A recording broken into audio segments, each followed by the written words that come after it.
Today, I'm going to share the story behind one of the creepiest videos on the internet. For the last 5 years, Frank had been traveling all over Nevada and California and just the West Coast in general, exploring abandoned mines. So when Frank arrived in Kingston in 2013, as far as we know, the only reason he was there was just to do what he always did, which is go explore a couple of cool mines, film it, and then put it on his channel. Except this time, Frank's adventure into these mines right outside of Kingston would be cut short by something he just could not explain. However, he captured it on film, and it's terrifying. The two mines that Frank was intending to visit were the Victorine mine and the Horton mine. When they built the Victorine mine, they bored this massive hole right outside the entrance to the Victorine mine that went straight down 900 feet directly into the mountain, and this big hole they drilled went right into the Horton mine. And in the Horton mine, they built this huge conveyor belt system so that anything that came off of the chute would land at the beginning of this conveyor belt, and it would get brought all the way outside of the mine where workers could process it and bring it to town. Finally, in 1989, the Victorine mine ran out of gold, so they permanently shut down that mine as well as the Horton mine. These two mines were located about 4 miles to the west of Kingston's town center, and then found the access road that would bring him out to these mines. And so we see this video, it opens up with the camera pointing at the entrance to the Horton mine, and the entrance to the Horton mine is very bizarre looking. The entrance, which is 20 feet tall, has all these long strips of metal plating that have been kind of anchored up all around the entrance to prevent the entrance from caving in on itself. Okay, let me go ahead and just take a quick look. I don't think I'm going to explore this particular mine. There's a little bit too much water in here, and I know this mine is really old, but I just don't think it's wise to go in here when there's water. Try to avoid this if I can. In these abandoned mines, there can be poisonous gases that accumulate, and when there is stagnant water, those gases get absorbed into the stagnant water. And so if Frank were to step into one of those puddles of water, he would release those gases, the so-called bad air, and that can actually be deadly. But as Frank is standing there wondering if he should proceed, he looks down off to the left side, right inside the entranceway, and he notices footprints. So somebody must have come in here recently, and so Frank decides, you know what, I'll go a little bit further in, I'll just be really careful of the water. Frank makes it about 10 feet inside of the entranceway. He lifts his camera up and he looks straight down into the mine, and you get your first look at really what the inside of this mine looks like.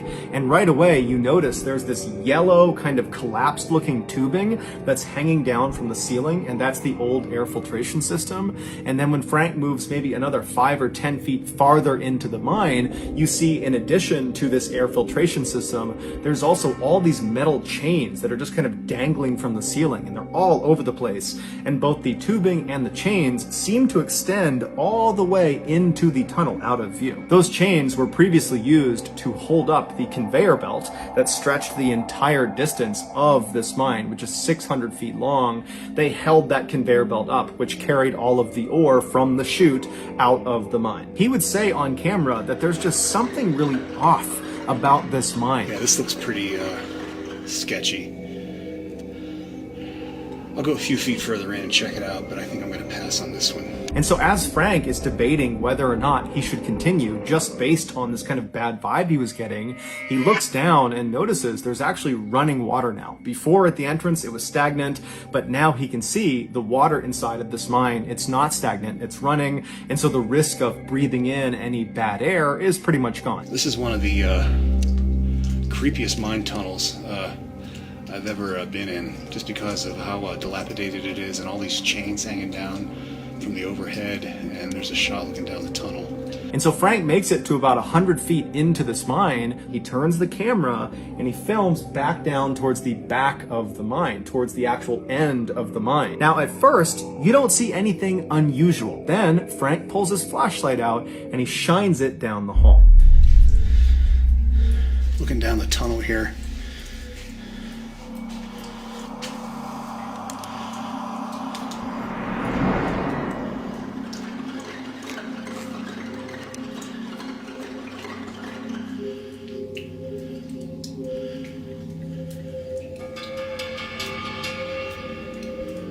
I don't know why that one chain is swinging back there.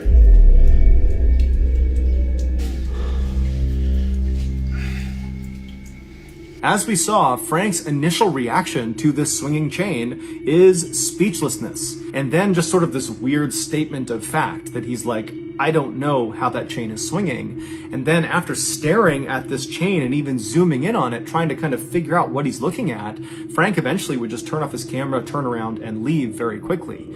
And when he got back to his house, he uploaded this video to his channel with virtually no context, and nothing happened. It didn't go viral. It isn't like everybody went crazy when they saw this footage. Instead, I think his audience, they saw this video and didn't really know what to make of it, and then very quickly, his audience and Frank just kind of forgot about it. Then, about a year later, the YouTube algorithm kind of noticed this Horton mine footage that he had uploaded back in 2013, and it went crazy viral.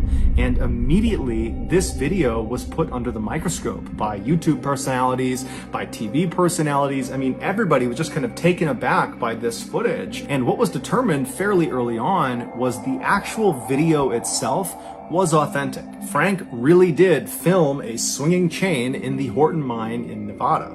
The question became, who swung the chain? There are many people that believe Frank swung the chain and this is all just one big hoax, but others say, look, Frank is just a guy who likes going into mines and he films the inside of these mines. He's been doing it for years and years, and he just happened to be in one when something unexplainable happened and he happened to catch it on film. And the only reason he began kind of actively looking for paranormal activity after it went viral is because kind of overnight his channel exploded and he suddenly had hundreds and hundreds of thousands of subscribers that all came from that swinging chain video, and they all wanted the same thing: more swinging chain videos, more paranormal content. Frank went out and began looking for paranormal content. That's why most of his videos after that video where the swinging chain happened are kind of geared towards fishing for that kind of stuff. But that first video, that swinging chain video, there wasn't really a good incentive for Frank to fake it at the time he uploaded it. Obviously now you can say, oh, well, you know, he staged it because he wanted it to go viral and he wanted to become famous and then have this great YouTube career. Look, it's all in front of us. It's so obvious. But how could Frank have possibly predicted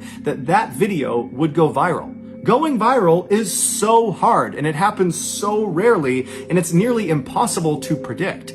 And so how could Frank, who had uploaded hundreds and hundreds of videos before and none of them had come anywhere near virality, how could he have said this is going to go viral? It's just such a long shot. It also seems very uncharacteristic for Frank to have been diligently uploading on this YouTube channel, which was basically a passion project, for 5 years. He's uploaded 302 videos and all of them are the same. He's posting the same type of content very consistently for the same small, loyal following, and then out of left field, he uploads his ghost video with no context. I mean, it just didn't feel like the juice was worth the squeeze. But regardless, even though lots and lots of people have said, you're lying, Frank, you're lying, Frank, you're lying, Frank, he said, I'm not lying. I was in the Horton mine. I filmed what I filmed.